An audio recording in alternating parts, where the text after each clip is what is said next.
everyone. Welcome back to Tammy, Joe, and Peter talk about kinky movies. We're here tonight to talk about a relatively new movie. I'm TammyJo Eckhart. I'm an historian, and now I am both an award-winning educator and writer. Peter, tell folks about yourself.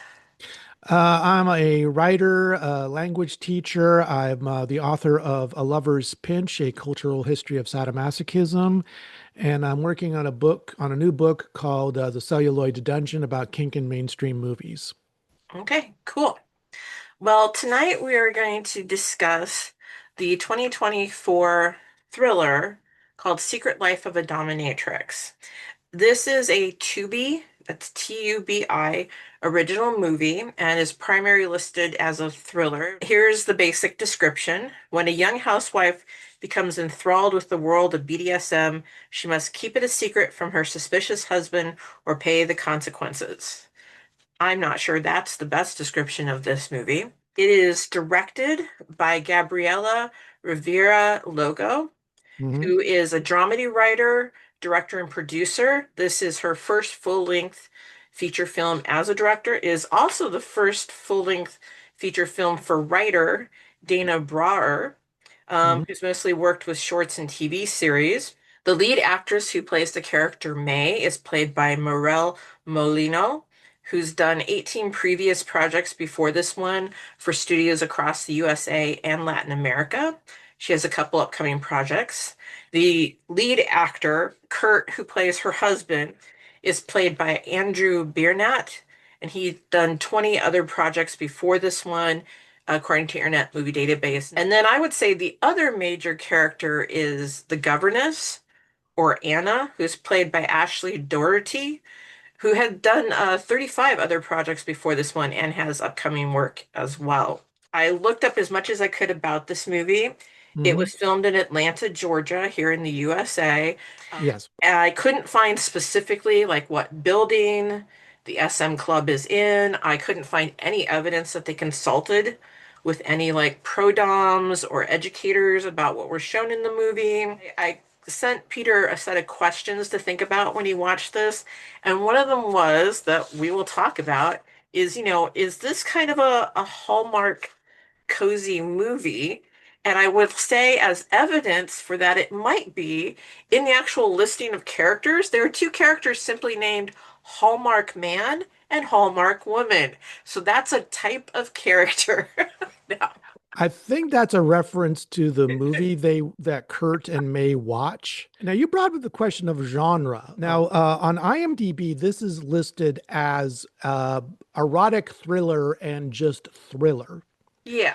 I kind of feel that what the action of the movie is sort of a clash of genres because like a lot of it feels like what's currently called the female-oriented thriller genre that's very Mhm. popular on Netflix and are often about women in sort of domestic spaces who believe there is a crime or usually a murder, and part of the challenge is simply to be believed about what she saw. So there are elements of that in that, there are signs that May is being stalked. She comes home, the door's open, her tires on her car are slashed, things like that. And But they're very minor. there are minor, but there's also the background reports about sex workers that have been murdered. Apparently there's a spree going on. So I think it is somewhat structured around that. That's one genre that goes into the mix. Another genre is that Kurt is trying to push May into his idea of a cute rom-com. The idea that May wants to be more adventurous and be involved in the kink world that she discovers, he just sort of laughs that off. This gets a little darker later on when we find out things like May had an affair previously, and there's some really unpleasant, almost gothic feeling stuff about, do you want to go back to see Dr. Smith? There's Hmm. no shame in going back on your pills. Yep. And Yeah. it's like, this is Yeah. not what I signed up for.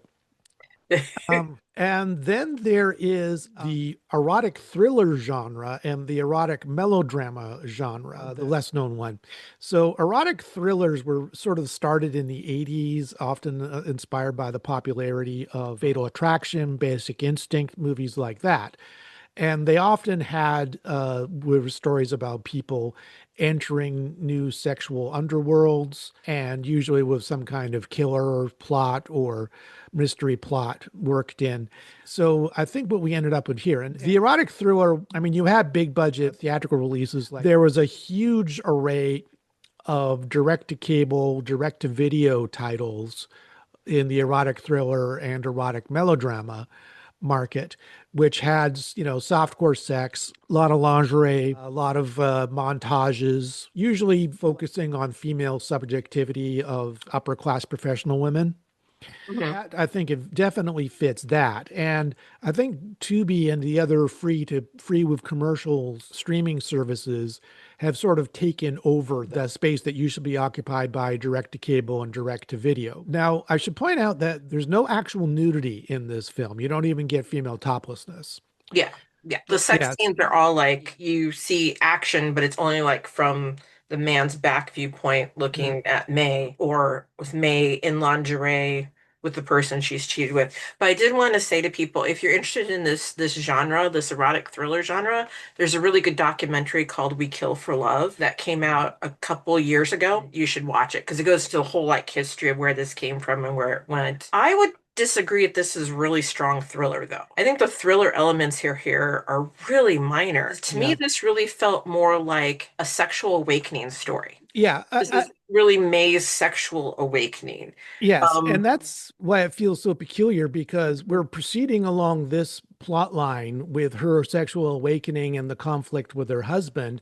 And then every so often, like somebody gets murdered. yeah. I feel like this is like a commercial demand that somebody at some point wanted to do more of a sexual awakening story. Somebody said, well, it's easier to sell if we can work in this sort of erotic thriller, true crime, cozy female oriented thriller type stuff. So that's why watching this feels like you're kind of being jerked in different directions. It's like somebody tried to mash together three movies that didn't really belong together. Is in the very opening, Yes. we see covers of books flying around, kinky objects. We learn that she's in this book club.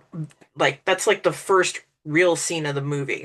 And I'm putting that in quotes, real scene, because of something that happens at the end of the movie. And they're reading a book called Secret Life of a Dominatrix. And it's There's a pretty whole, clear she's interested. They're all interested. yeah, And things proceed from that. But at the end, all the people we've met in this movie, all the major female characters, the members of this club, but also the two women that May goes and learns from at the SM club, they are now part of this book club. They are yes, sitting there and they've been all reading this and they're talking about, was it realistic for this to happen and that to happen? And yes, I think the conceit of the movie is this is like a couple layers of fantasy here. This isn't just a lonely housewife having fantasy life with her book club, then working those fantasies into real life. No, this is actually the whole thing has been this book. yeah. You've just watched a video of the book they've been reading. At the concluding scene, they start like criticizing that. Is it like somebody says, is this one of those ambiguous endings? And it gets very meta. Like Dee, one of the women who is killed in the course of the film, is suddenly perfectly alive and Yes, well, yes. which I guess helps in that at least the black sex worker didn't get, well, she got killed, but she didn't stay dead. I was always told that it was all a dream is the worst mistake you can make in writing. In fact, May herself at the very end, almost as if she herself wrote it. And it's Yes, the not, way she's kind of smiling there, like yeah, knowingly and everything. And but I also think you're talking about it seems like these things are shoved together, these different genres. yeah. That happens a lot in the publishing industry. Mm. There's this whole string of sort of lightly dark romances out there. Oh yeah, Especially they deal with SM, and they always have to have some sort of criminal yes, element, thriller element in them, even if you're like, what does this have to do with anything? And I don't know if that really reflects what the readers want so much as what the publishers want, because there are lots of books out there that are definitely dark romance, or they're just straight up kink that don't have the bigger publishers behind them. And so it's harder to find them, but they have fans, they have yeah. readers. Well, So I was kind of like, maybe that's what we're seeing is also commentary on what happens in movie making and TV shows, but also in publishing. Yeah, I think this is like the post 50 Shades viewpoint because it starts out, 50 Shades was originally a book. It got a strong following through sort of fan oriented. It was originally Twilight fan fiction, as probably most Mhm. people know by now. E.L. James leveraged her fandom to get the book onto the bestseller lists, even when it was just like basically self-published or vanity published. There's a lot of people who I think would have had their first exposure to 50 Shades and therefore Kink by reading groups like this. I also Yeah, think, that's a good point. yeah. Now, in the second and third books of 50 Shades of the 50 Shades trilogy, E.L. James started adding thriller elements because you had stalkers and attempted murders and things like that. So I don't know if that was like a commercial requirement or if, she had to do something to keep the plot going and manufacture tension and problems. 365 days, for example, the sort of like which is I guess sort of the post 50 Shades trying to top it. The man is not just a wealthy guy, he's a mafiosa. He kills people all the time. And Yeah. and he doesn't just seduce the woman, he kidnaps her and says, "Stay with me for a year, and if you don't fall in love with me, I'll let you go." So I think there is that merging of the erotic melodrama with the thriller elements that we're seeing here. But again, the genres are all jostling with each other for primacy. Yeah, at least here though, because in a lot of those, the bad boy wins. Because Mm, it's the whole thing like women only like bad boys, which by the way, that's a lie. But it's that sort of mentality. And here the bad boy doesn't win. okay. Definitely does Yeah. not win. It felt to me a lot like a Hallmark movie, just the lighting, the Mm. coloration, the focus on the female characters more than the male characters, sort The of upper middle thing. class sort of background, Yeah. setting. Everybody's wealthy, wealthy professionals and stuff like that, or Yeah, housewives. it felt a little bit like Mm, that to me. And I think you also mentioned, does Kurt, the husband, want sort of this stereotypical romantic relationship? They have that whole scene,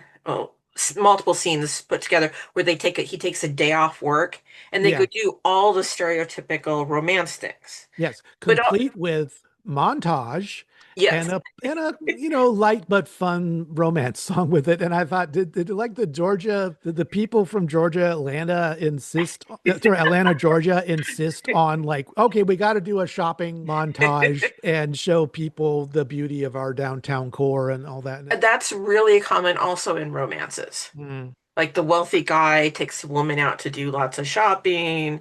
It's like a yeah. pretty stereotypical trope. But also, like they sit on the couch. We're supposed to believe his ideal evening is watching a romantic movie with her and eating popcorn. Mm, And their sex life is very boring. Like at one point when she first gets into kink, she thinks, "Oh, I would be the submissive." And so she says like, "Hey, what if tonight I let you do whatever you want?" And he's like, "Okay." And next thing you know, they're just having boring fucking. yeah.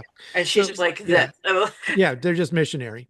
But Yes. before that, she has a brief fantasy, with better lighting and so forth about that. Yeah, so we are sort of moving back and forth between fantasy, and we've really kind of been doing that since the opening credits because Yes. in there we not only see the book, we see like possible scenes from the book series. Hmm. So this isn't just a book; it's a series of books apparently Hmm. in this fictional world. I'm not sure how that works. And she's dissatisfied with their sex life. The route to greater sexual experimentation comes via the book club Yeah. because one of her friends brings up that they can get tickets to hide and seek, which is a club. And of course, it's the lesbian couple. They're the ones who Yes. get the tickets. Yeah, so they go to the club.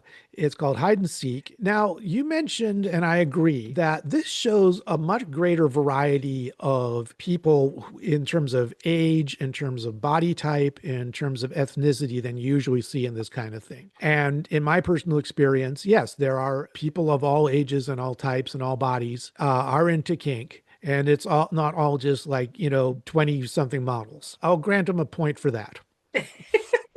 I I'm a don't know tough how grader. realistic of a sex club it is, but sex clubs has changed since you and I were in New York and you and I were coming up into the Yeah. public scene world too. There aren't really a lot of public dungeon spaces anymore. A lot of them are run by professionals and opened by professionals, and that And and I could believe that they might have an atmosphere like this. They want it to be showy, they want it to be flashy, they want it to be worth the whatever these people are paying for the tickets, probably like Yeah. $50 or something would be my guess. Yeah. Where I live, there's a number of what I call regular dress up and dance events. And it's primarily about the chance to dress up in fetish wear. And, you have performers doing things like that, like we see with the pole dancing and the angle grinder on the metal brazier thing and so forth.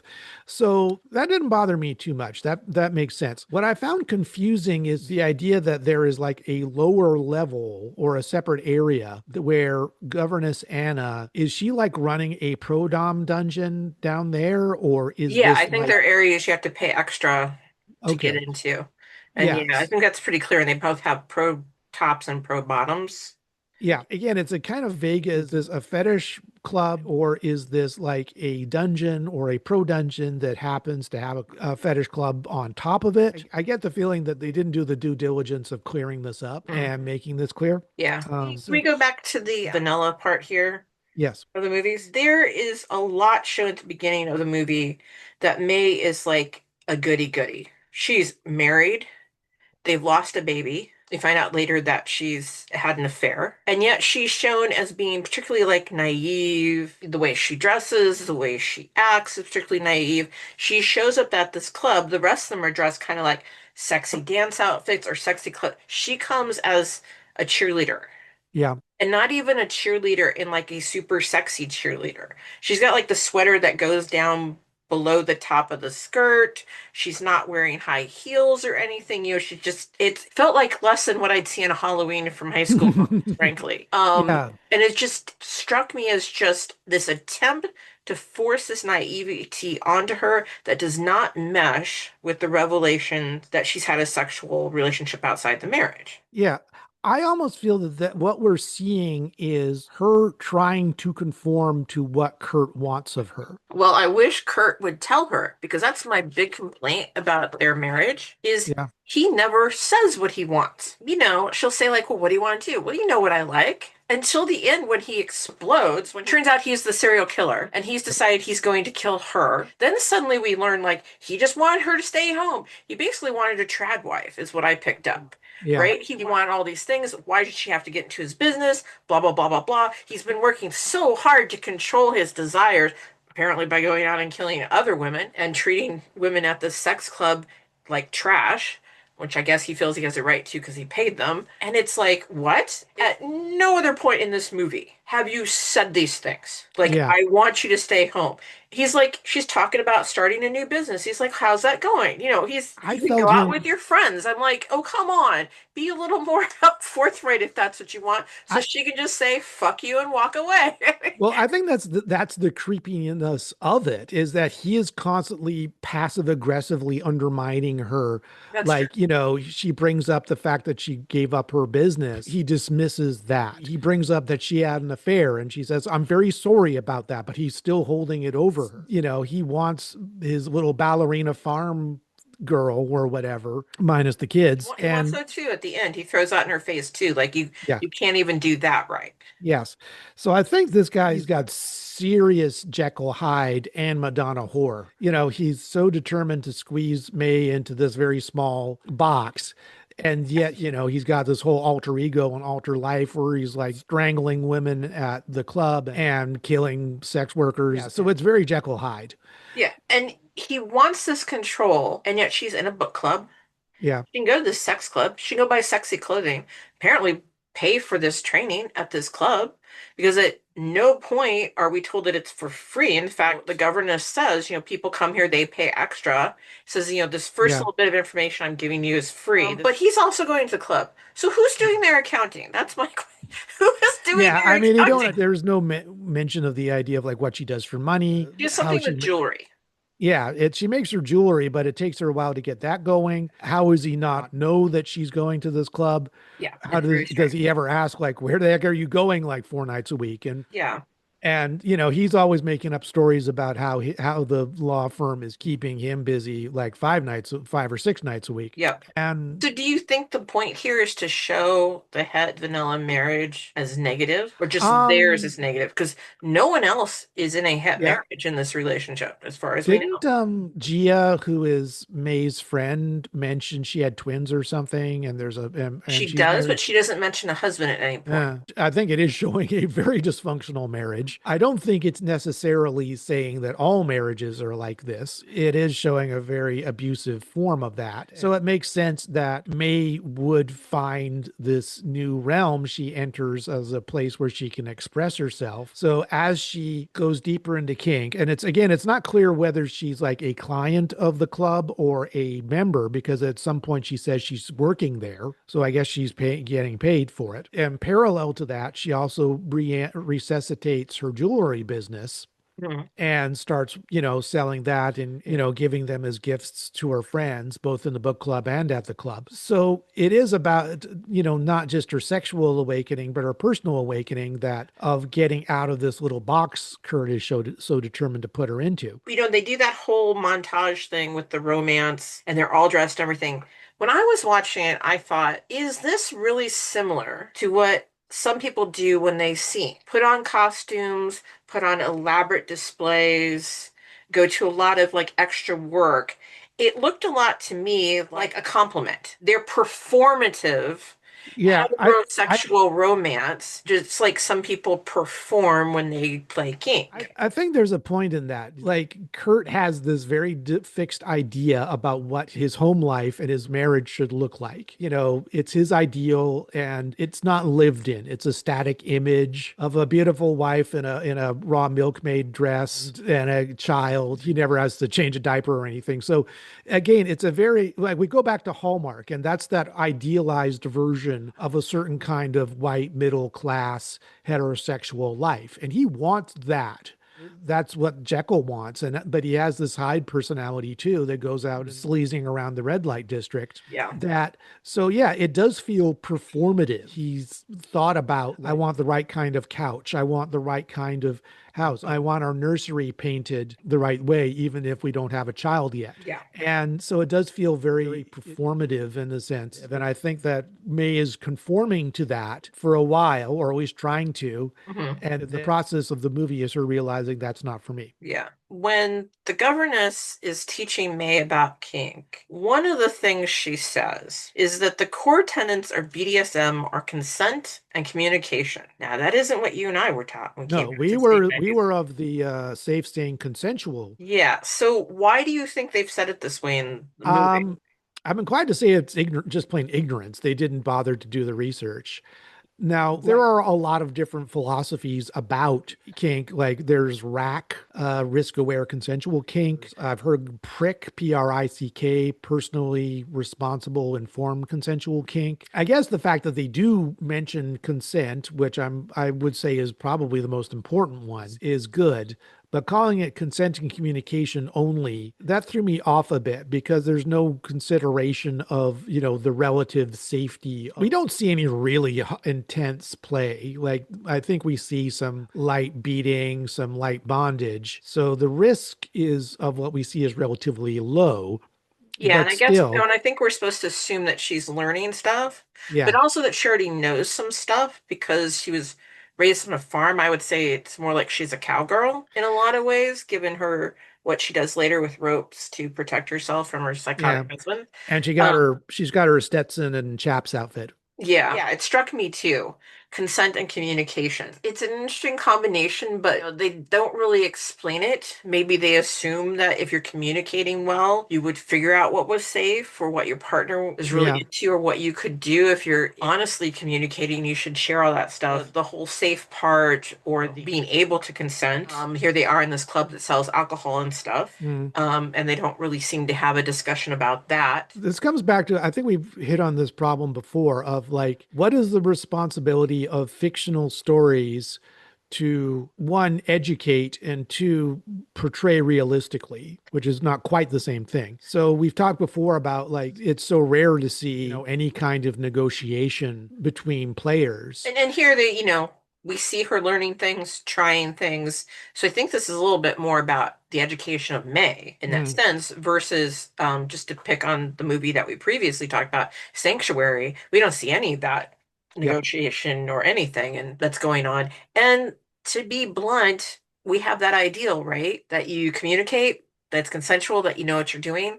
That's not always the case for people who identify as kink. It's not always the case for people in our communities. And sadly, it's not even the case for people in leadership positions or who hold themselves up as experts in our community. It's an ideal. But here, I think Yeah. because we were raised that safe, kink, consensual, and then rack, and then prick, it just sort of it sticks out to us like, well, why is it only these two things? I'm glad it struck you odd as it did me.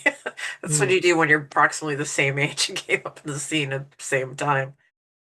So let's get into the heart of talking about the kink in this movie. I didn't time it, but it certainly seemed like at least half this movie was about the kink, about yeah. her experiencing these things, learning about these things, being at the club, being with the people at the club. Hmm. So she starts learning from this woman who is called Governess by the people that she's playing with. Her name's Anna. Is she a good role model? She's okay. I mean, she brings up the consent and communication thing with May. That's good. People want to be initiated into kink in some way. So she fills that role of the initiatrix. I think it's okay. We also meet Dee, the black woman, and she's said to be Anna's protege and a gifted switch. Anna introduces May to domination by having Dee submit to her, but in a bratty way. So I think that that's an interesting challenge because instead of just like, I'll do whatever you tell me to, she says, she'll like she challenges May to assert her authority. So that's an interesting. Backing up a bit, I also like that Anna has her male sub. I believe his name is Chris. That we see a fair bit of. Like when we first see Anna, she's walking through the club in red, and Chris is following her on a leash on all fours. Yeah. So that looks nice. And I'm not sure if he also works at the club or not. It's Yeah, unclear to they're me. very very vague about this. It's like it's very vague about who's works there, who's a guest, who's a friend. Yeah, and I think the thing with, Gia being like a little bratty, I think it's because we initially see May, submit. I don't like using the word submit. She's bottoming, and it just really is not doing it for her. Yeah, And I think the governess can see that it's not doing something for her, but I think she can also see that she is interested.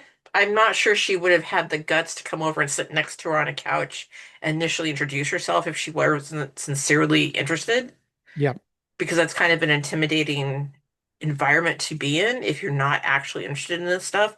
And even if you are interested, it could be very intimidating. And so I think that's sort of like, can she do something simple, like just tell someone what she wants? Because that seems to be a yeah, problem that she's having.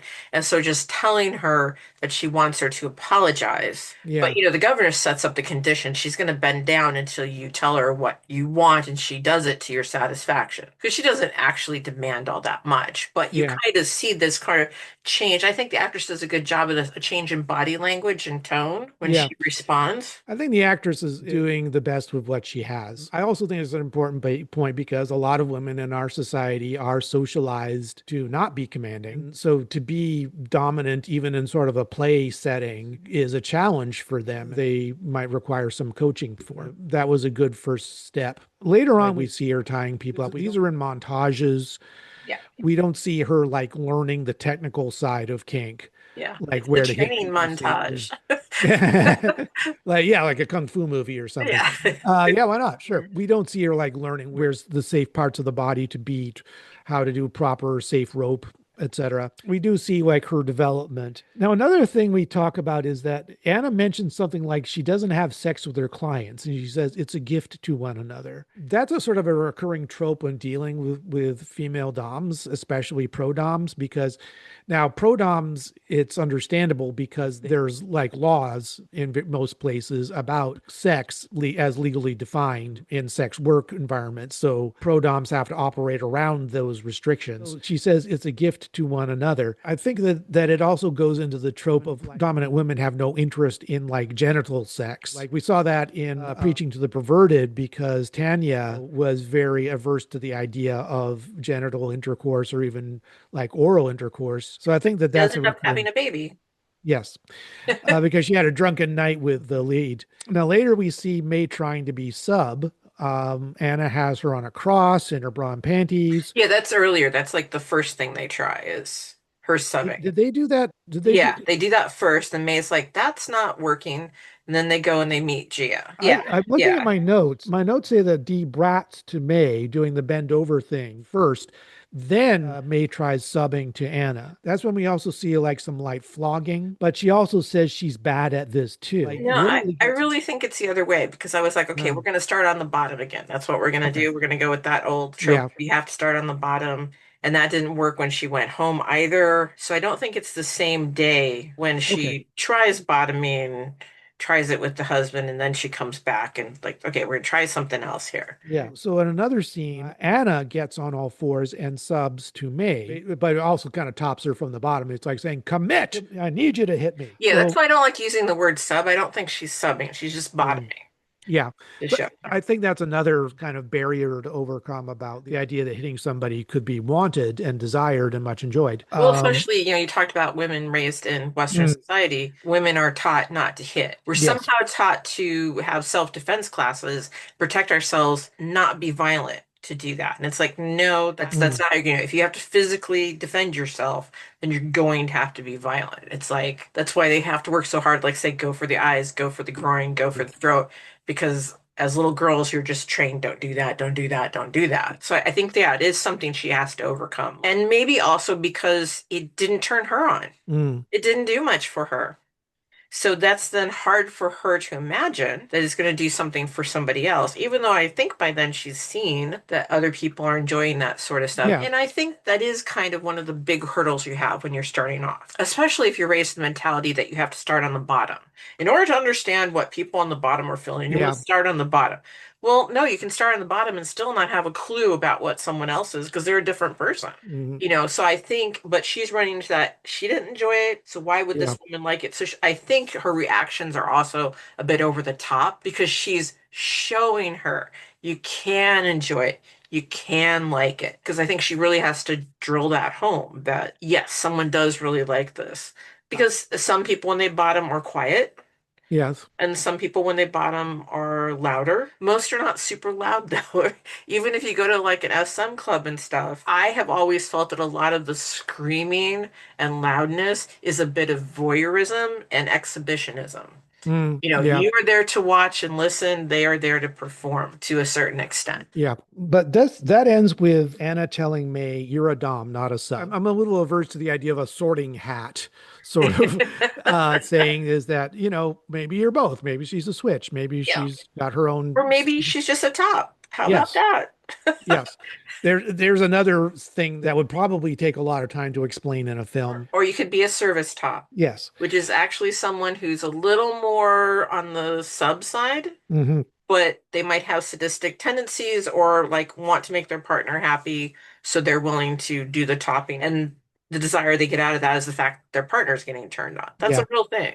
You know, Yes. So let's see. May fantasizes about dominating a guy who is not her husband, and we later find out this is the guy she had the affair with. yeah, which makes me wonder what was her affair about, but we never learn. Yeah. Yeah, that's sort of a whole not like a really complicated backstory that they just include and don't ever really explain. That's when May tries to do BDSM with Kurt, but he kind of laughs it off. Yeah. And that's when he brings in the creepy, "Oh, there's no shame in going back on your meds" thing. And it's like, "Ew." Yeah. Do you think this is like a part of herself she didn't discover before, hasn't admitted before? Or do you think this is a brand new thing? I get the impression that May married Kurt when she was fairly young. She might not have had a lot of experiences in life. She might have had a relatively sheltered or at least sexually sheltered upbringing Mhm. and never really had the chance to get out and experiment a bit more. And then, Kurt is gaslighting her Yeah. into her box. And then, she finds a chance to get out and develop herself more. And that's what she's doing. Their marriage just seems to be built on not telling each other stuff, Oh, yeah. hiding shit from each other. Usually, people who do that are also hiding stuff from themselves. Yeah. And so it could be going out and having an affair was like getting back at the fact that she was not interested in their sex life or a way to grieve over the loss of their child. We're not sure the Mm-hmm. orders that these things went in. I am of the opinion that what you do in a scene reflects you. Mm-hmm. And I don't think you suddenly develop an interest. I think something was already inside of you that discovering this thing makes you go, oh, that's really fun. That's really interesting. And if you don't have that inside of you, it doesn't matter how many times people tell you about it or expose you to it, I don't think you're gonna like it. Yeah. That's my personal opinion. I can see that. So, like, I think she bought into the idea of what kind of person she is supposed to be, what kind of life she's supposed to have, which is Kurt's hallmark rom-com life. Well, she realized she was sold a bill of goods, especially with Kurt, away so much, whether it's, working at the law firm or killing people, that she feels neglected. So she's basically saying, screw it, I'm going to have my own life, even Yeah. if it's in secret. So in other movies we've talked about, we've discussed like our favorite kink scenes. Sometimes we've discussed all the scenes because they were just good. Mm. But did any really stand out to you in this movie? Well, and because of what I'm assuming is the restraint of having to put this on Tubi, so there's no nudity. I'm assuming they had to be very careful about showing even impact in the impact scenes. So it doesn't go very far. It felt a bit overly cautious. I did like the bit where I think Anna and May are dominating Chris together. I loved how happy Chris was. Like you could see just how much he enjoys the idea of two women dominating him. Like he's a purring cat, like Hmm. that, if you will. He's just so happy to do that and, lie down and let them work on him. That was good. I think what I actually liked the best was not the sex scene per se, but the scenes of camaraderie between Hmm. May and Anna and Dee and Chris, because, we see them sort of hanging out at the venue's bar. Dee has made custom jewelry for them. So I thought that was showing is not only just like a transactional sex thing, they're friends. They have a community together. And that's supposed to be where Chris works because he's behind the bar. Was Well, at he least was the one of the places bartender? they go to drink, he's behind the bar. And then Okay. another place they're outside drinking. Yeah. Well, I thought they were drinking at part of the venue, but is he like the bartender there or Yeah, it was confusing.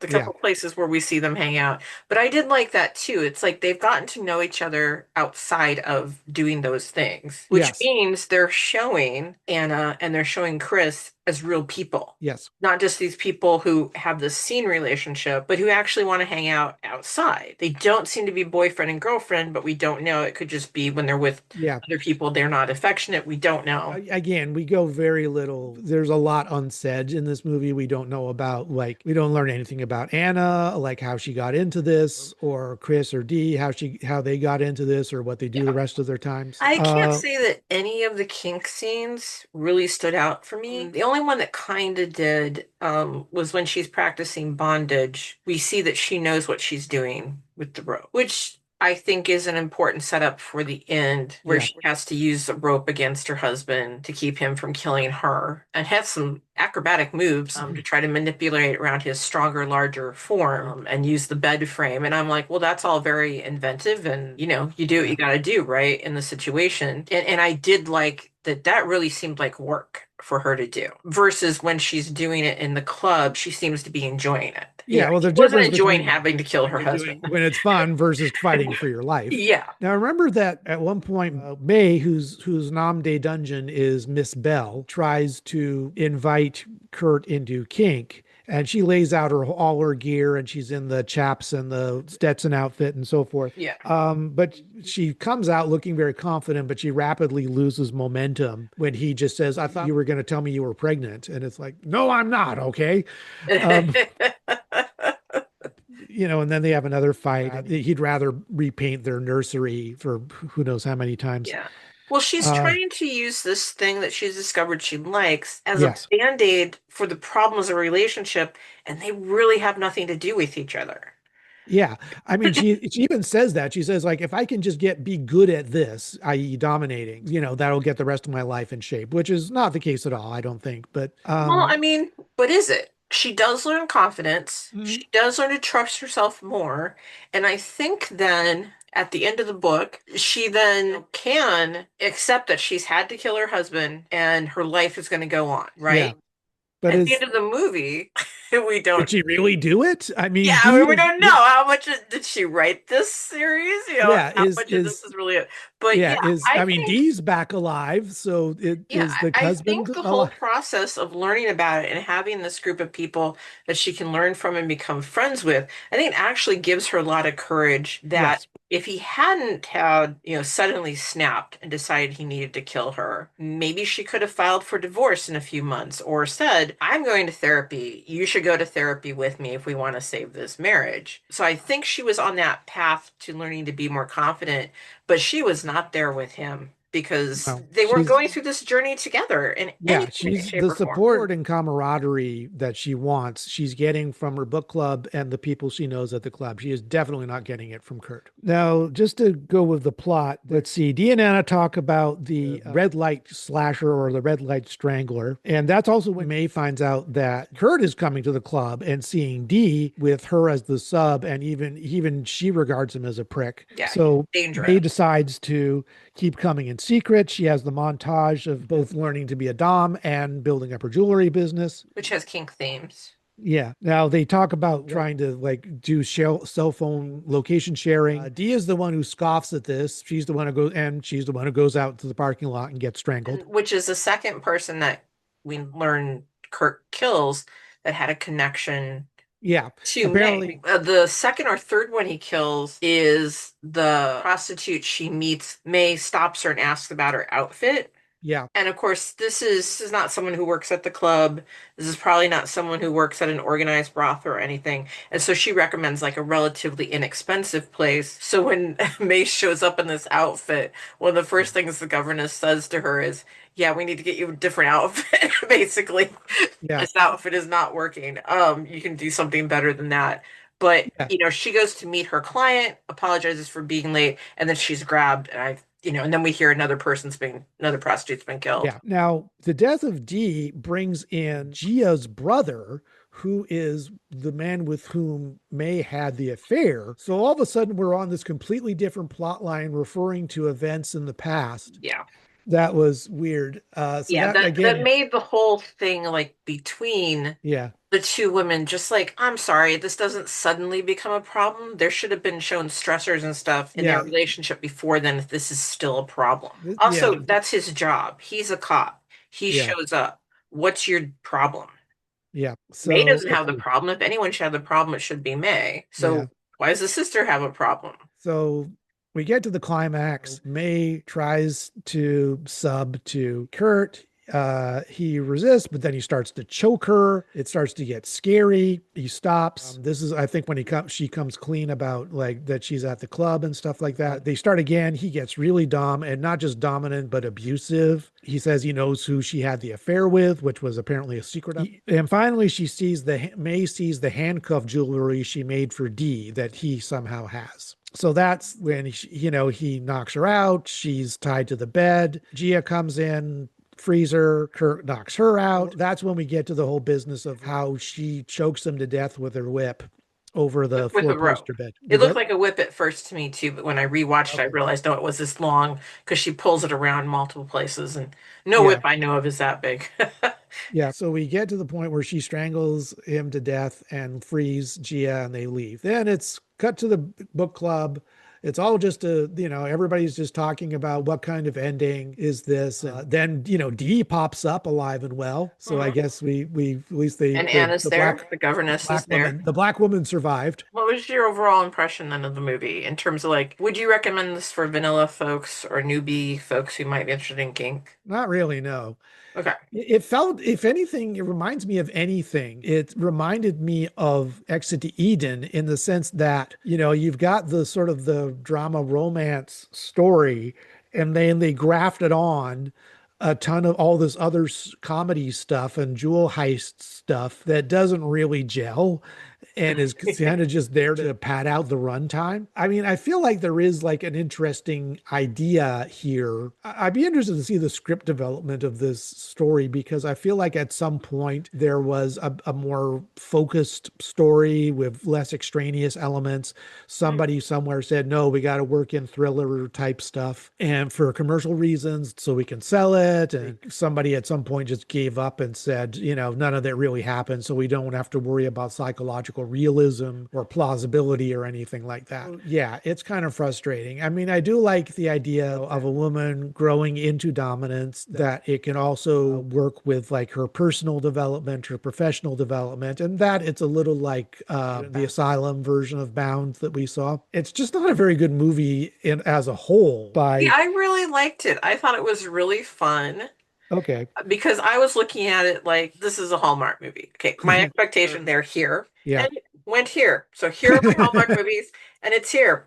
There, you won. You won me over. I wasn't expecting anything, and the fact you're actually You talking exceeded my about very low consent. expectations. Yeah, it's like you're talking about communications and consent at all. It's like just Yeah. blowing my mind that you're showing that she tries this, it doesn't work. You're showing some actual growth in the character, it doesn't work. You've got these other weird plot elements, but you know what? So do a lot of those movies, and so do a lot of those mainstream books that come out from big publishers. I think this whole thing is trying to be a commentary maybe on those books more than teaching people about kink. But Yeah. I think people who like Hallmark movies would like this. And there are kinky people who like Hallmark movies. I think they would find this fun and interesting. And I think for a newbie person, if they had someone with them they could ask questions of, because as you said, they don't spend a lot of time showing how she's learning to do this stuff, that might be okay. But again, they'd have to be a person, I think, who really liked that sort of straight to video erotic thriller or Hallmark movie sort of thing. I've been a lot more offended, honestly, by erotic thrillers. There's got to be Yeah. a murder on screen. There's got to be blood. There's got to be, gore. And I'm like, Yeah. does there? Why? I also think we have some high expectations because of some of the other previous movies we've seen. And we also had different opinions about Exit to Eden. Mm. But that's okay, folks. We can have different opinions. So I am assuming then that if there were a follow-up movie, because I kind of feel like the ending is setting up like, should we make another movie with this character? I'm assuming you would not want to watch it, Well, where I would be like, I will check it out. what We character have, is she just reading the book? Is she writing the book? yeah, Is yeah. she like, I don't know if it'd is be she like the next secretly book in the writing? series we'd see. Is this reading group secretly her beta readers? I can't, the fact that this was revealed to be like a fantasy, like at least one level down, I don't know what is real, what really happened. That was kind of the problem we had with Yeah, Sanctuary. Like, what is yeah, real? What is their relationship? yeah, I Or don't, with Burgundy, Duke of Burgundy. It's yeah. like, what's real? What's not? Yeah, well, I found very frustrating, and I couldn't figure out what the whole it was all a dream or fantasy or whatever kind of just leaves me. What am I supposed to do with this? Am I supposed to take any of this seriously? Because, there's some psychological realism in May's character, but Kurt is a one-dimensional gothic villain. Yeah, I mean, he's a prop, like in soap operas, Yeah, in a lot of those erotic thrillers, especially once they started going straight to video or straight to yeah, cable channels. Dimensionality of those characters was very shallow. That's what I really felt about him, is he's exceedingly shallow stereotype of a dude bro from the manosphere. yeah, and abusive husband. Yeah, at least it was free to watch. All right, everyone. If you enjoyed our discussion, please like, subscribe, and share. And we will see you in a couple months with a new movie. Thank you, Peter, for discussing this with me. Thank you for picking it, Tammy Joe. And at the end, we'll list all the places you can find us. Please go and do so. All right. Good night, everyone. Good night, everyone.